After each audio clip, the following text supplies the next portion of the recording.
mga kapatid, kung gusto nyo mabago ang buhay natin, una-una mong babaguhin yung attitude mo.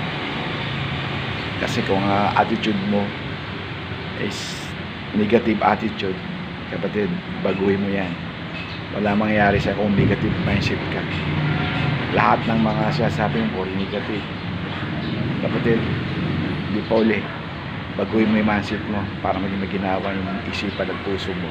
Maging positive mindset ka.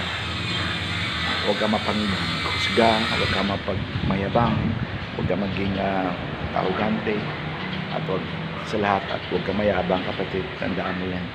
Dahil pag yumabang ka, kapatid, sabi ng Panginoon, sino man ang magmamataas ay ibababa ko. Sino man ang magpapakumbaba ay tataas ko. Ganon ang salita ng Panginoon.